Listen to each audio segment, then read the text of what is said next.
The room goes quiet when the scan appears on the screen, not because of what it shows, but because of what it should not show.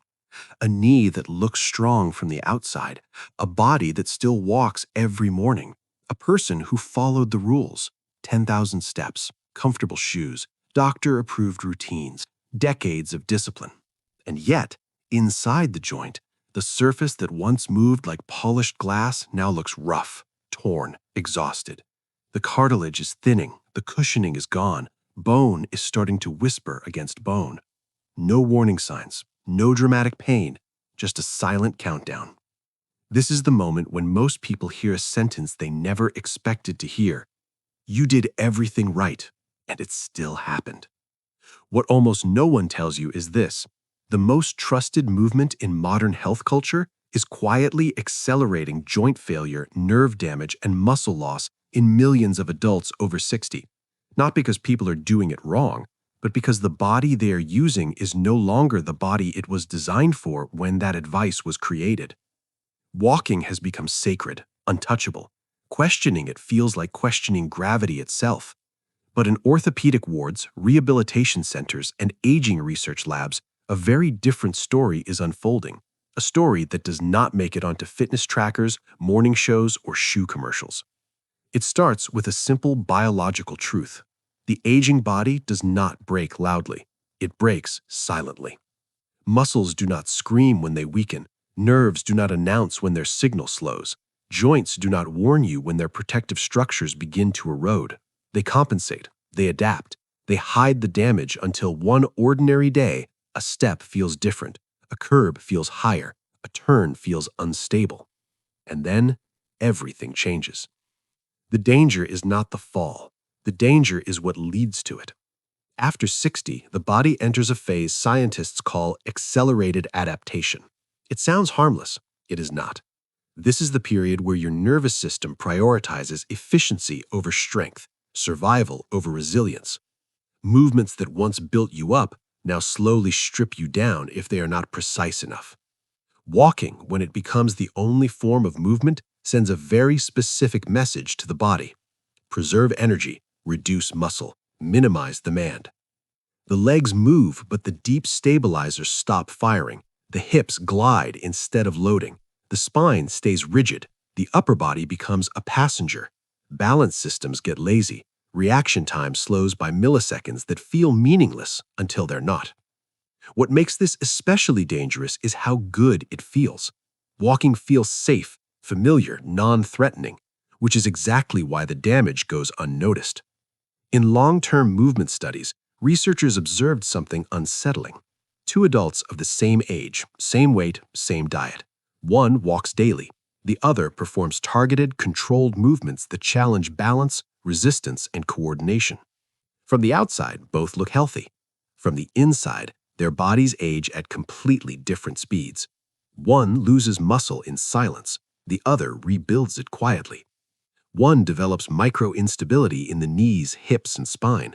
The other reinforces joint integrity. One slowly shrinks their movement capacity. The other expands it.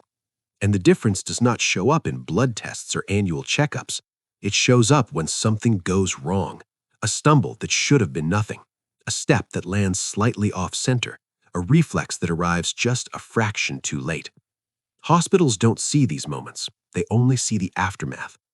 What is rarely discussed is that many of these injuries are not caused by weakness alone, but by incomplete movement. Movement that trains endurance but neglects structure. Movement that repeats without rebuilding. Movement that tells the nervous system it can stop paying attention. The body listens, always. There's another layer to this that makes it even more unsettling. Modern fitness culture has taught older adults to chase numbers. Steps, minutes, calories, rings closed, streaks maintained. But the body does not care about numbers. It responds to signals. And after 60, the wrong signals can accelerate decline even faster than doing nothing at all. This is why so many people are blindsided. They didn't feel lazy. They didn't feel careless. They felt responsible. They felt proud. Until one diagnosis quietly reframes the past 10 years. The truth is not that walking is evil. The truth is more uncomfortable. Walking alone is incomplete, and incompleteness over time becomes dangerous. There are movements that tell your joints to protect themselves, movements that remind muscles how to fire in sequence, movements that wake up balance systems that have been asleep for years, movements that speak directly to your nervous system and say, stay sharp, stay strong, stay responsive. Most people never learn them, not because they're hidden, but because they're not profitable. They don't sell expensive shoes. They don't require subscriptions. They don't generate impressive step counts. They do something far more threatening to the industry built around aging. They work. In surgical recovery units across different parts of the world, doctors began noticing something that didn't fit expectations. Certain patients regained strength faster, regained confidence sooner, avoided secondary complications entirely. They were not the ones who walked the most. They were the ones who moved differently. This discovery didn't happen all at once. It surfaced slowly through patterns that became impossible to ignore, through outcomes that could not be explained by age, genetics, or motivation alone. Something else was at play, something that changes how the body ages from the inside out, something so simple that it feels almost insulting when you first hear it. And yet, once you understand it, you can't unsee it. You start recognizing the signs everywhere, in posture, in gait, in how people rise from chairs, in how they catch themselves when they lose balance, in how they breathe. The body always tells the truth. Most people just don't know how to listen. Because what matters after 60 is not how far you move, but how your body organizes itself while moving. It's not about repetition. It's about communication between muscles, joints, and nerves that haven't spoken clearly to each other in years. And once that communication breaks down, no amount of walking can restore it.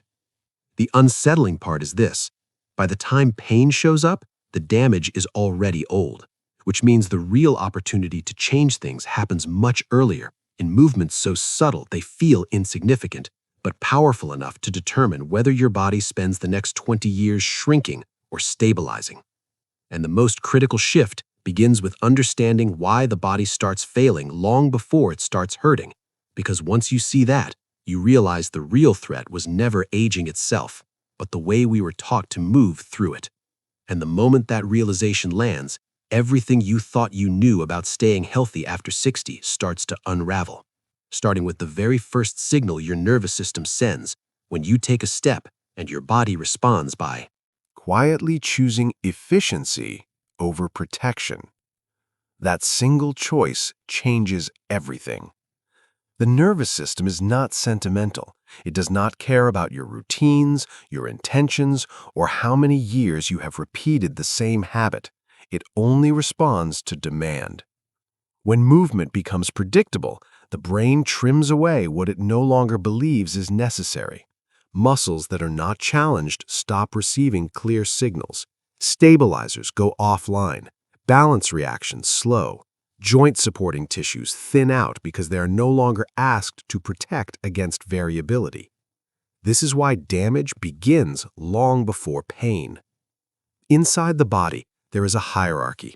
Survival first, energy conservation second. Strength and resilience only exist if the body believes they are required. After 60, that hierarchy becomes ruthless. Walking sends a very clean, very simple message. Forward motion. Same rhythm, same surface, same load, over and over again. The brain responds by automating it. Automation feels good, smooth, effortless, familiar. But automation is the enemy of adaptation. When movement stops demanding attention, the nervous system stops investing resources. The tiny muscles around the ankles that prevent a roll, the deep hip stabilizers that keep the femur centered in its socket, the spinal muscles that respond to sudden shifts in weight, they do not disappear overnight. They fade quietly. This is why two people can walk the same distance every day and age completely differently. One unknowingly trains their body to become fragile. The other trains it to stay responsive. The difference is not motivation, it is signal quality. In aging research, there is a concept rarely discussed outside clinical circles. It is called movement richness. It describes how much information the body receives during motion. Not intensity, not duration, information. Balance shifts, direction changes, controlled resistance, pauses, transitions. These are not just physical challenges, they are neurological nourishment. Without them, the brain begins to simplify. Simplification feels efficient, but it comes at a cost. Reaction time slows by fractions of a second that mean nothing in a lab and everything on a staircase. Muscle firing becomes delayed. Protective reflexes arrive just a breath too late. This is how falls happen without warning. Not because someone was weak, but because their nervous system had not been asked to stay sharp in years. What makes this so dangerous is that standard health advice rarely addresses it. Annual checkups measure blood pressure, cholesterol, weight. They do not measure reaction speed. They do not assess balance recovery. They do not test how quickly your body can reorganize itself when something unexpected happens. Yet those are the abilities that determine whether a stumble becomes a fracture. In hospital data, one pattern repeats relentlessly.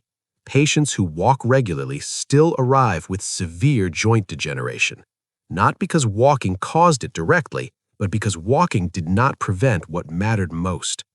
Joint health is not maintained by motion alone. It is maintained by load variation. Cartilage does not regenerate simply because it moves.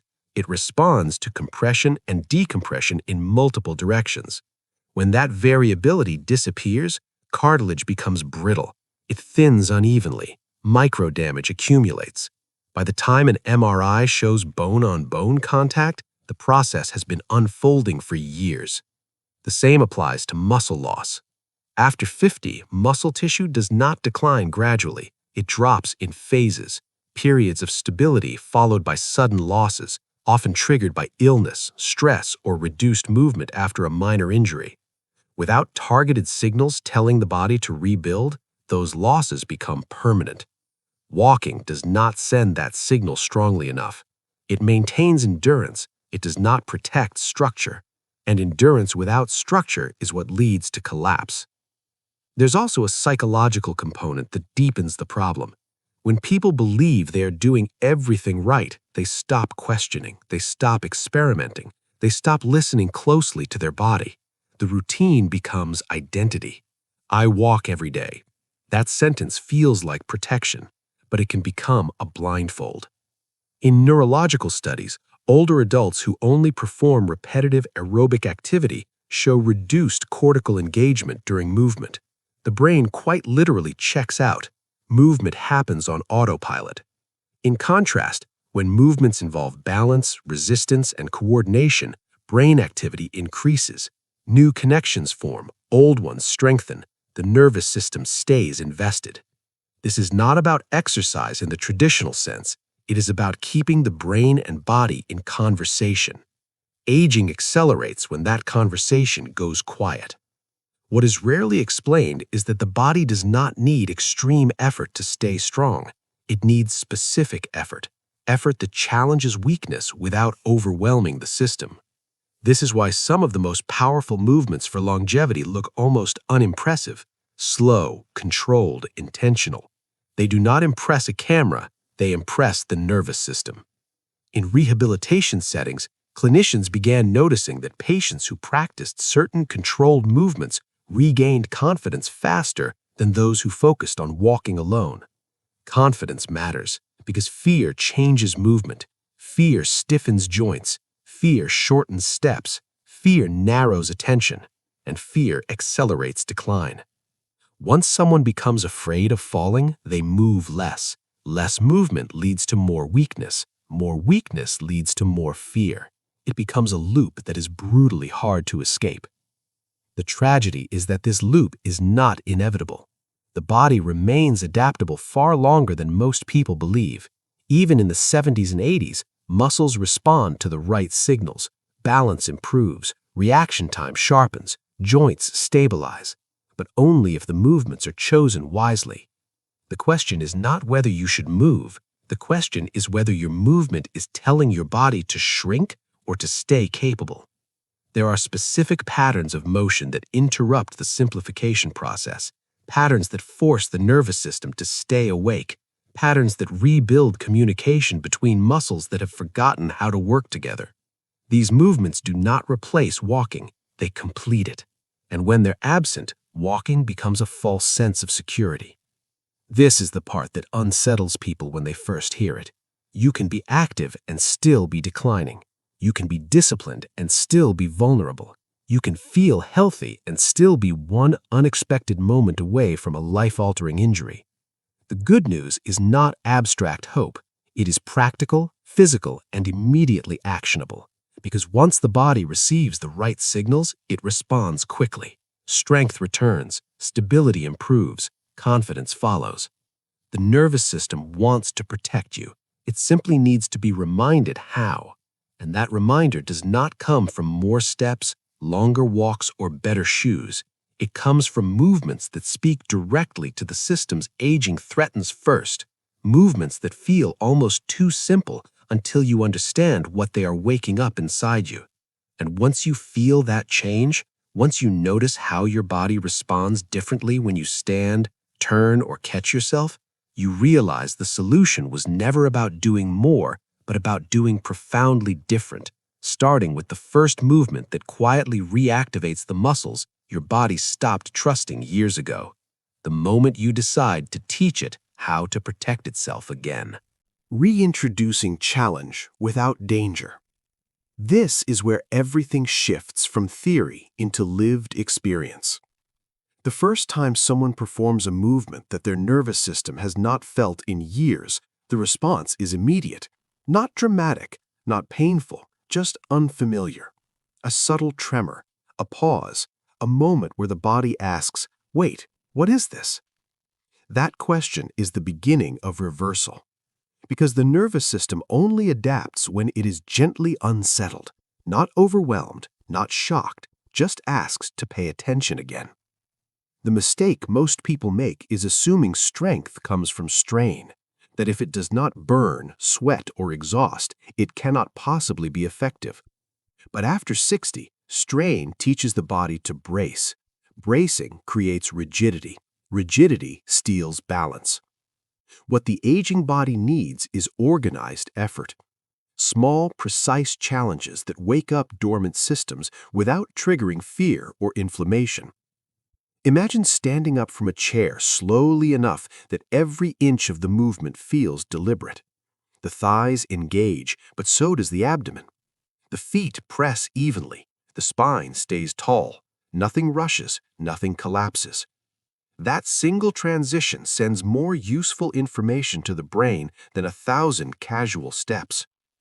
Or imagine shifting weight from one foot to the other without leaning, without gripping the floor with your toes, without holding your breath, just transferring mass while staying relaxed. That movement alone can reactivate stabilizers that have been asleep for a decade. The body loves specificity. When muscles receive clear instructions, they respond. When joints feel supported, inflammation quiets down.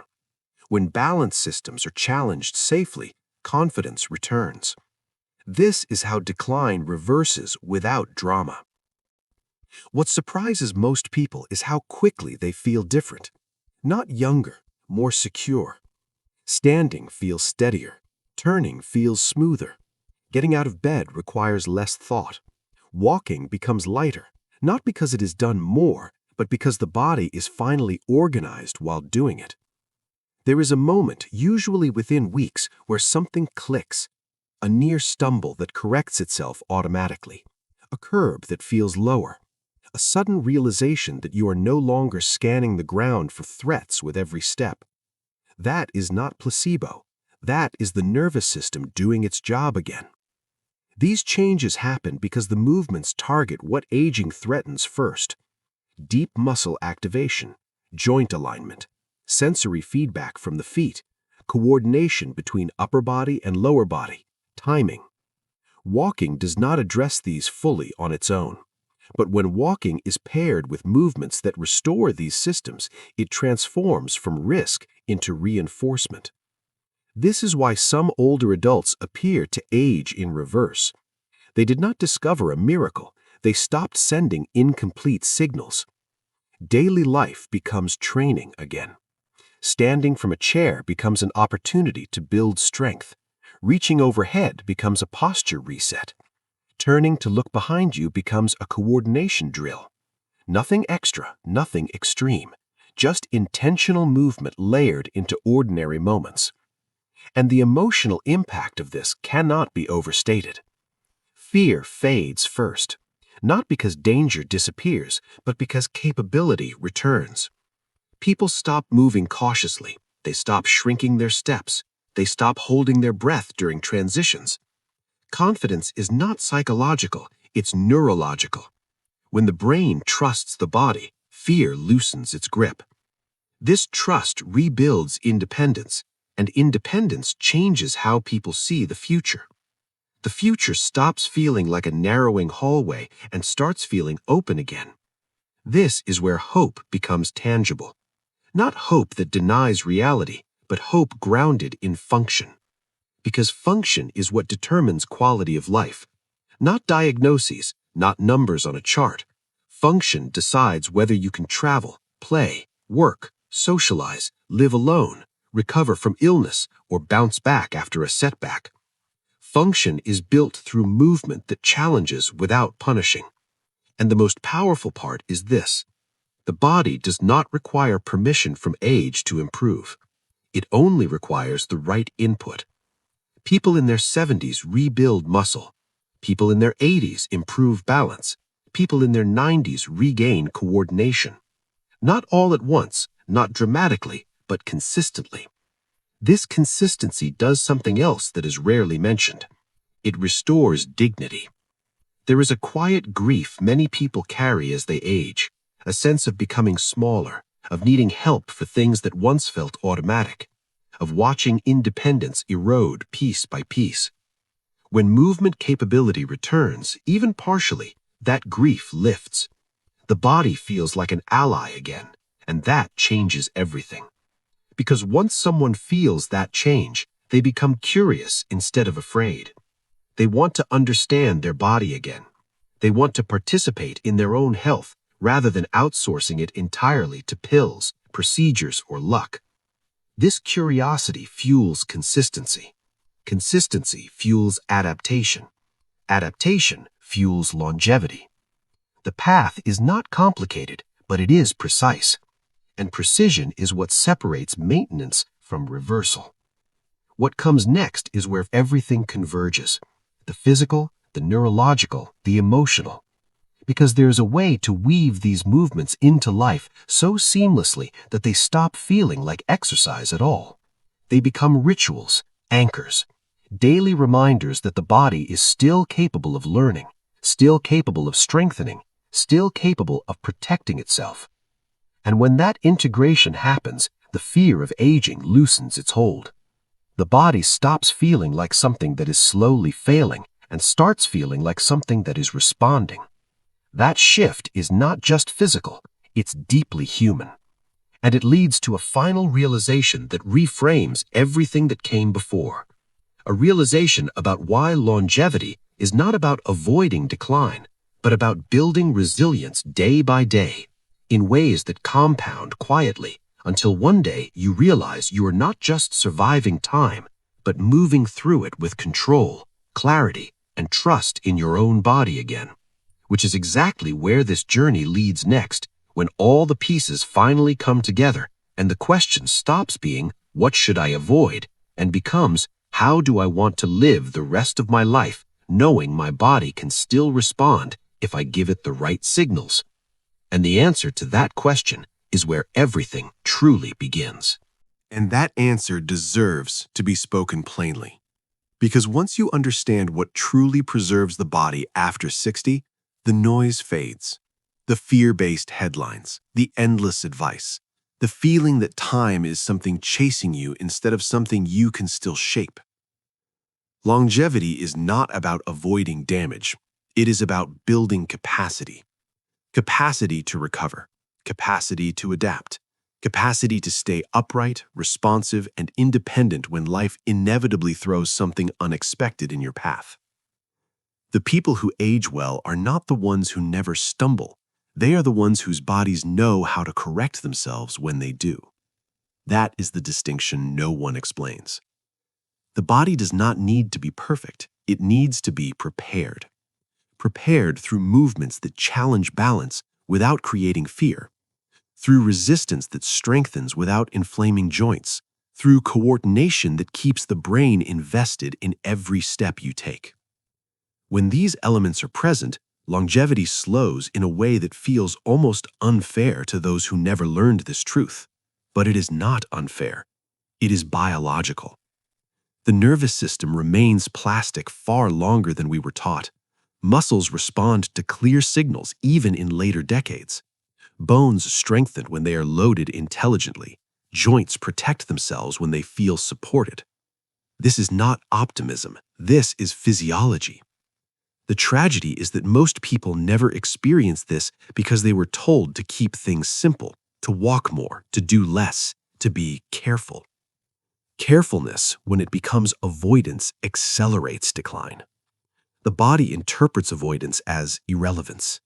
What keeps you capable is not caution, it is engagement. Engagement does not mean reckless effort, it means intentional movement. It means standing with awareness instead of collapsing into posture, rising from chairs with control instead of momentum, shifting weight without rushing, using resistance to remind muscles they still have a role to play. These actions do more than strengthen tissue.